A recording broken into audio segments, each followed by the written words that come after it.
1.2.9 Euclides division algorithm. Asirratti ammoo Euclides division algorithm ilaalla. The division algorithm irratti the division algorithm maal jedha? If A and B are any two non-negative integers, A fi B yoo maal ta'anidha? Non-negative integer yoo kan taate then A divided by B yeroo maal ta'e yeroo B 0 irraa adda ta'e is some non-negative integers C akkasumas C non-negative integer biraa yoo kan ta'u taate if it exists such as A equal to BC yoo haala kamiin kan argamu taate A wal qixata B times C tiin B times C yoo kan argamu taate. However, since the set of non-negative integers is not closed under division, it is clear that exact division is not possible for every pair of non-negative integers. Garuu maalidha? Non-negative integerin under division jalatti maal jennee jirra? Not closed dha jechuudha. Not closed. Kana jechuun isuma nuuf kennuu hin danda'u. Non-negative fi non-negative yeroo wal hirutti non-negative nuuf kennuu hin danda'u. Maal nuuf kenna? Positive nuuf kenna jechuudha. Fakkeenyaaf negative 2 over negative 2 isa inni waan nuuf kenna positive 1 nuuf kenna jechuudha. Kanaafuu maal nuuf hin kennin deebi'ee negative nuuf hin kennin. It is clear that for example it is not possible to compute 70 divided by 5 in the set of non-negative integers as 70 divided by 5 is not non-negative integers. Kanaafuu isa kanaan maal jennuuni inni kun positive waan ta'eef non-negative integer jechuun hin dandeenyu jechuudha. Compute gochuu hin dandeenyu. Isa kana immoo haala kamiin barreessuu dandeenya? 15 wal qixata 3 baay'isuu 5 3 baay'isuu 5 jechuun 15 waan ta'eef and 20 equal to 4 times 5 diidamni ammoo maalidha? 4 baay'isuu 5 waan ta'eef haala saniin barreeffamuu danda'a jechuudha. 4 baay'isuu 5 jechuun ammoo diidama nuuf kenna waan ta'eef since there is no non-negative integers between 3 and 4. Kanaafuu maaltu hin jiru? Non-negative integeriin jidduu 3 fi 4 hin jiru jechuudha. Positive uma jira waan ta'eef jidduu saniin. And since 70 lays between 50 and 20. Kanaafuu 17 jidduu kam jira? Jidduu 15 fi 20 jira jechuudha. You conclude that there is no non-negative integers C such that 70 equal to C times 5. Kanaafuu maaltu hin jiru? Non-negative integeriin C ta'e wayii hin jiru jechuudha. Kan maal nuuf kennu 17 baay'isuu 5 17 kan C times 5 in 17 nuuf kennu hin jiru jechuudha. You observe however that by adding 2 to each side of the equation 50 equal to 3 times 5 you can express it as 70 equal to 3 times 5 plus 2. Kanaafuu haala kamiin ibsuu dandeenya isa kana? Kan 15 kanarratti 2 edaane. Kana jechuun 3 baay'isuu 5 eda'uu 2 meeqa nuuf kenna? 17 nuuf kenna jechuudha. Furthermore such an equation is useful. Equation akkana kun maalidha? Useful dha jechuudha. Faayidaa qaba. For instance, it will provide a correct answer to a problem such as if 5 girls have bir 70 to share, how many bir will each girl get? Inni kun correct answer dha jechuudha. Problemii akkamiitiif? Fakkeenyaaf each 5 girls durbi 5 isoo birrii 17 qabaatanii 17 share godhuu isoo barbaadanii addaan qoodatu isoo barbaadanii how many bir will each girl get? Durbi kunniin meeqa argatanii birrii meeqa argatan isa jedhuuf maalidha? Problemiin kun baay'ee gargaaraadha jechuudha. Example of this sort lead to the following theorem called a division algorithm. Kanaafuu examplein kun gara maalii nu fida? Gara theoremii division algorithm isa jedhu nu fida jechuudha. Theorem 1.4 division algorithm. Mee division algorithm kun maal jedha? Let A and B be two non-negative integers and B is different from 0, then there exist unique non-negative integers Q and R such that A equal to Q times B plus R with 0 is less than or equal to R, R is less than B. Inni kun maal jedha? Yoo A fi B'n lakkoofsa Negatiivii hin ta'in, integer negatiivii hin ta'in lama yoo kan ta'an taate kana jechuun pozitiiva yoo kan ta'an taate jechuudha A fi B'n. B'n ammoo 0 irraa adda yoo kan ta'u taate. Then there exist unique non-negative integers Q in the R such that maaltu argama Q fi R tu argama jechuudha. Unique lakkoofsi non-negative hin ta'e wayii. Kana jechuun haala kamiin barreessuu dandeenya? A'n kuni Q times B plus R kan ta'e wayii yeroo R'n jidduu 0 fi B tti argamutti. In the theorem A is called dividend. Kanaafuu theorem kana keessatti A maal jedhamee waamama? Hiramaa qoodamaa jedhamee waamama. Q'n ammoo quotient gahee jedhamee waamama. B'n ammoo divisor qoodaa jedhamee waamama. R'n ammoo remainder jedhama jechuudha. Haftee jedhamee waamama. Kanaafuu haala saniin barreessuu dandeenya. Write A in the form B times Q plus R where 0 is less than or equal to R less than B. A kana haala kamiin barreessedha? Isa kana fayyadamiiti barreessedha. Kanaafuu haala kamiin barreessuu dandeenya isa kana A irratti akkuma argitan if A equal to 47 B equal to 7. B irratti ammoo A dhibbaa fi tokko yoo ta'e B 3 yoo kan ta'u taate C irratti ammoo A 5 ta'e B 8 yoo kan ta'u taate haala kamiin bifa kanaan barreessuu dandeenyaadha. Kana jechuun lakkoofsa kana maal godhu jechuudha 47 torbaa fi jechuudha. Kanaafuu haala kamiin hiruu dandeenya 47 hiruu torba yoo kan hiruu taate mee gaha 47 torbaaf 6 baay'isuu torba 40 meeqa ta'a 42. Kanaafuu yeroo walirraa hir'isnu 5 ta'a jechuudha inni kun. Kanaafuu inni kun amma maalii gad ta'ee jira? R'n rimeendariin meeqa? 5. Kanaafuu maal ta'ee jira? Jidduu 0 fi B jira. Kana jechuun jidduu quotient jira jechuudha. Divisorii gadi yookiin ammoo B'dhaa gadi waan ta'eef haala kanaan isa kana argachuu dandeenya. San booda haala kamiin barreessina? A meeqa? 47. Kanaafuu A equal to jennee barreessina waan ta'eef 47 wal qixataa maal jennee B times Q. B meeqa? 7. B'n divisorii jennee jirra qoodaa jennee jirra. Kanaafuu 7 baay'isuu jennaan. Q'n ammoo maalidha? Quotientidha. Gahee isaa kana 6 wal gahee waan ta'eef 6 san booda eda'uu jennee rimeendariin meeqa? 5 jechuudha. Kanaafuu haala kanaan barreessuu dandeenya isa kana. Euclidean algorithm isa jedhu kana fayyadamuudhaan yookiin ammoo division algorithm fayyadamuudhaan haala kanaan hojjechuu dandeenya jechuudha. Mee kitaabni haala saniin hojjetame moo hojjenne isa jedhu ilaallu. Een akkuma argitan 7 baay'isuu 6 eda'uu 5 jedhee haala kanaan hojjeteera jechuudha.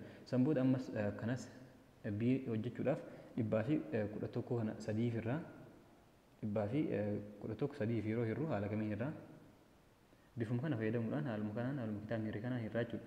San booda maal argannee jirra? Remeendarii 0 argannee jirra.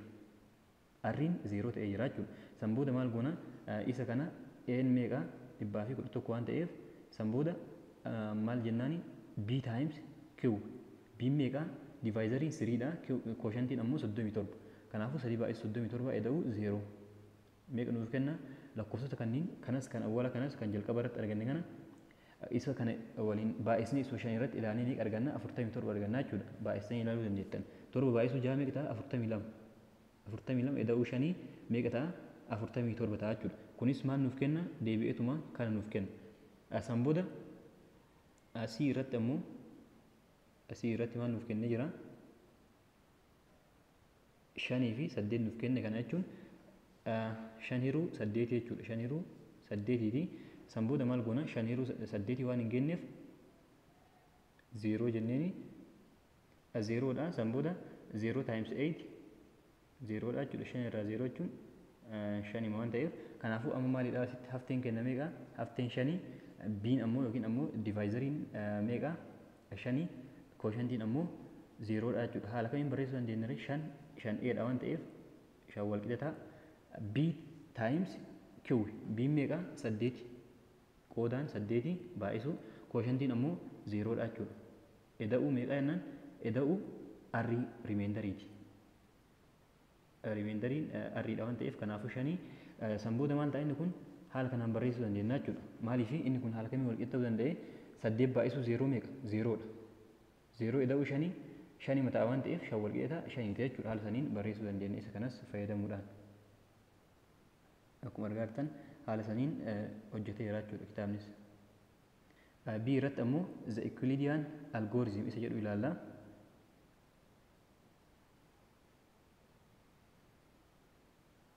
Maal jedha? The above activity leads you to another method for finding the GCF of two numbers which is called Euclidean algorithm. Inni kun ammoo activitiin kun yoo kan hojjetanii jirtan taateen which two numbers 60 and 35 okay kanatu nuuf kenname GCF isaanii barbaadedha. Akkuma argaa jirtan GCF isaa viidiyoo isiniif dalagee jira waan ta'eef viidiyoo san yoo kan hin ilaalin taate irra deebisanii ilaaluu dandeettanii pileeylistii dhuma isaarratti dhuma viidiyoo kanarratti isiniif kaayaa pileeylistii keessa seenuudhaan deebitanii ilaaluu dandeettanii jechuudha haala ittiin hojjetamu. Kanaafuu Euclidean algorithm kun GCF barbaadudha jechuudha. We state this algorithm as a theorem. Okay, haala kana yoo kan kennu taate Euclidean algorithm. If A, B, Q and R are positive integers such that A equal to Q times B plus R, then GCF of AB equal to GCF of BR. Inni kun ammoo maal jedha? Lakkoofsonni nuuf kennaman kunniin positive integer yoo kan ta'an taate akkasumas A wal qixata Q times B plus R dha yoo kan kennamu taate inni kun theoremii jalqaba ilaalisan jechuudha. Then GCFin A fi B, GCF B fi R tiin wal qixa jedha jechuudha. Isaan barbaadnee ilaalla. Find the GCF of 224 and 84. GCF isaanii barbaadedha. To find the GCF of 224 and 84, you first divide 224 by 84. GCF kana barbaaduudhaan inni kun GCF tokkoffaa mala factorize godhanii barbaaduu dandeenya. Inni kun ammoo maal godheedha? GCF isaanii kana barbaaduudhaaf 224 kana 84 hiriyeedha jechuudha. The divisor and the remainder of this division are then used as dividend and the divisor respectively in a succeeding division. Samboda divisor fi remainder isa of this division are then used as dividend and the divisor. Samboda divisor fi remainder isa haala maaliin nu gargaara? Dividend fi divisor ta'ee nu gargaara jechuudha respectively. The process is repeated until a remainder is 0 obtained. Hanga 0 argamutti processing kun ittuma fufaa deemaa jira jechuudha. Maaliif divisorii fi remainder dha. Samboda ammoo divisorii kan ture maal ta'a? Dividend ta'a jechuudha. Maal lammaffaa keessatti kan remainder ture ammoo divisorii ta'ee haala siin itti fufaa deemna jechuudha. To complete process to find GCF of GCF kana barbaaduudhaaf mee haala kamiin hojjenna? Computation jedha jira. Samboda maal goona?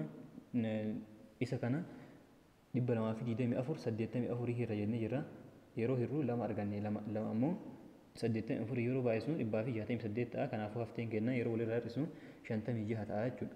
Division algorithm form. Kanaafuu isa kana division algorithm formidhaan haala kamiin kaa'uu dandeenya? A kan jennu san 224 wal qixata Q times B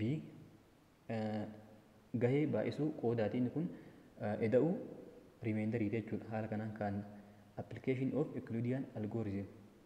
Euclidean algorithm ammoo haala kamiin kaa'in kun GCF of 224 and 84 equal to GCF of 84 and 56. Maal jedhee jira waan ta'eef jalqaba irratti GCFin A fi B, GCF B fi R tiin remainder wal qixa waan ta'eef GCF 84 B'n 84 waan ta'eef remainderiin ammoo 56 kanaan wal qixa jechuudha. Haala kanaan nuuf kaa'in kun ammas maal goona? Deebinee 84 kan asitti divisorii ture kun dividend ta'a jennee jirra. 84 kana ni barreeffanna. Ammas 84 barreeffannee meeqaaf irra? Remainderiidhaaf irra. Yeroo hir'u ammas meeqa argannee? Tokko argannee tokko 56 yeroo baay'isni 56 yeroo walirraa hir'isu 28 jechuudha. Isa kan ammoo haala kamiin kaa'anna? 84 akka eetti amma kan nuuf taa'u wal qixata Q times B yookiin ammoo B times Q jechuu dandeenya. Tokko baay'isuu 56 eda'u remainder 28 tti. Ammas maaltu wal qixa? GCFin 84 fi 56 GCF 56 fi 28 wal qixa jedha jechuudha. Application of Euclidean algorithm. Ammas rimeendariin kenna 28 zeeroo hin taane waan ta'eef ammas maal goona 56 kana 28 irra yeroo hirru lama ta'a lama baay'isuu 28 meeqa 58 irra 58 yeroo hir'isnu zeeroo ta'a jechuudha. Kanaafuu rimeendarii zeeroo argannee jirra. San booda 56 kanas haala kamiin barreessuu dandeenya? Lama baay'isuu 28 eda'u zeeroo jennee haala kanaan barreessuu dandeenya jechuudha. Ammas maal jenna GCF'n 56 fi 28 wal qixata 28 jennee kenna jechuudha. 28 by inspection.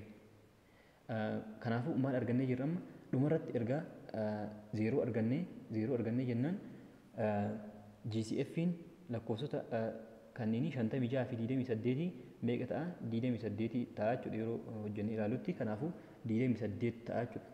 Haala hojjenne kanaan ammas maaltu sirriidha? GCF'n 24 fi 84 barbaadaa turre waan ta'eef inni kun maal argannee jirra? GCF'n kun kanaan wal qixa waan ta'eef kunis kan kanaatiin wal qixa waan ta'eef kanaafuu inni kun meeqa ta'a? Kan maraatu wal qixa waan ta'eef 28 ta'a jechuudha. Kanaafuu haala kanaan karaa kana fayyadamnee argachuu dandeenya jechuudha GCF. Kanaafuu division algoritimiin kun division algorithm formiidhaan haala kanaan hojjetaa deemna. Euclidean algoritimiidhaan ammoo GCF isaaniitti wal qixeechaa deemna. Kan maaliif kan maali? Kan amma fakkeenyaaf 224 fi 84 barbaadne san booda ammoo kakamiitiin wal qixa jenna. Kan 84 fi haftee isaatiin haftee argannu saniin wal qixa. Hafteen ammoo meeqa? 56 jechuudha. San booda ammas isa kana deebinee 84 maatana meeqaafirra 56 haftee tanaafirra. Hafteedhaaf irraa jechuudha. San booda lakkoofsa wayii arganna. Lakkoofsa wayii argannee erga jennee booda haftee amma argannee jirra. Hafteen kun yoo kan itti fufaa deemu taate hin dhaabnu jechuudha. Itti fufaa deemna hanga xumuraatti itti fufna waan ta'eef. San booda hanga zeeroo ta'utti itti fufnee kan xumuraa san GCF isaanii barbaadna jechuudha. San booda akkuma argaa jirru GCF'n 56 fi 28. Isa kan ammoo karaa maaliitiin barbaaduu dandeenya? Karaa GCF ittiin barbaadaniin barbaannee yookiin ammoo haaluma kanaanu 28 ni hirama. Akkasumas 56 kun maalidha? 56 28 ni hirama jechuudha. Meeqa ta'a? Lama ta'a waan ta'eef. Kanaafuu maal ta'a? GCF'n isaa 28 ta'a jechuudha. Kanaafuu haala kanaan mala kana fayyadamnee mana application of Euclidean algorithm yookiin ammoo Euclidean algorithm kana fayyadamnee maal gochuu dandeenya? Hojjechuu dandeenya jechuudha. Unit 1 haala kanaan xumurree jirra. Yeroo itti aanu unit 2dhaan walitti deebina. Viidiyoo kan ammoo namoota hedduudhaaf sheer godhuu hin irraanfatinaa. Maaliif barnoonni afaan Oromootiin kennamu hedduu waan hin jiraanneef anis akka viidiyoo hedduu isiniif dalaguuf viidiyoo kana laayikuudha akkasumas namootaaf sheer godhuu hin irraanfatinaa. Chaanaala kiyyaaf ammoo chaanaala Itiyoo Student jedhuuf meembarii ta'uu hin irraanfatinaa. Hanga viidiyoo biraatiin walitti deebinutti baay.